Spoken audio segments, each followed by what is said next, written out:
अभिशप्त हवेली। गांव के बाहर एक पुरानी हवेली खंडहर बन चुकी थी, लेकिन कहते हैं कि वहां अब भी किसी की मौजूदगी महसूस होती थी। राहगीर अक्सर कहते कि रात के अंधेरे में वहां से किसी के रोने की आवाजें आती थीं।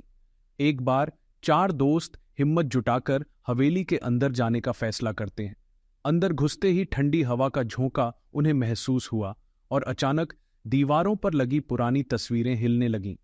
उनके कदमों की आवाज के साथ किसी और के चलने की हल्की सरसराहट सुनाई देने लगी। अचानक हवेली के कोने से एक सफेद साया निकला और दर्द भरी आवाज में बोला, मुझे न्याय चाहिए। डर के मारे चारों के रोंगटे खड़े हो गए।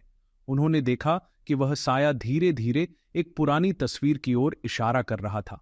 तस्वीर पर जमी धूल हटाने पर पता चला कि यह किसी जमाने में वहां रहने वाली एक लड़की की तस्वीर थी, जिसकी रहस्यमय तरीके से मौत हो गई थी। जैसे ही उन्होंने तस्वीर को छुआ, हवेली की सारी हलचल रुक गई और वह साया गायब हो गया। डर और सस्पेंस से भरे वे चारों दोस्त भागते हुए हवेली से बाहर निकले, यह सोचते हुए कि क्या सच में किसी की आत्मा ने उन्हें अपने दर्द की। हवेली से बाहर निकलने के बाद चारों दोस्त हाँफते हुए एक पेड़ के नीचे रुके। उनकी आंखों में डर और हैरानी साफ झलक रही थी।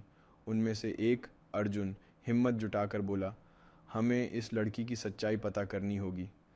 अगले दिन वे गांव के बुजुर्गों से पूछताछ करने लगे। आखिरकार उन्हें पता चला कि वह लड़की, जिसका नाम राधा था, हवेली के मालिक की बेटी थी। सालों पहले हवेली के नौकरों ने उसे गहनों के लालच में मार डाला था और उसकी मौत को एक हादसा बता दिया गया था। उसका परिवार हवेली छोड़कर चला गया, लेकिन उसकी आत्मा अब भी इंसाफ की तलाश में थी। ये सब सुनकर दोस्तों ने फैसला किया कि वे इस रहस्य से पर्दा उठाएंगे। वे पुलिस के पास गए और हवेली की खुदाई करवाई, जहां उन्हें एक पुराने संदूक में राधा के गहने और उसके कत्ल से जुड़े कुछ सुराग मिले।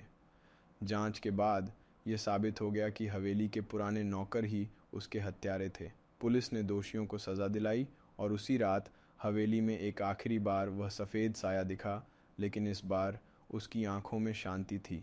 धीरे धीरे वह धुंध में बदलकर गायब हो गया। हवेली के रहस्य से पर्दा उठ चुका था और अब वहाँ से कोई अजीब आवाज़ें नहीं आती थीं।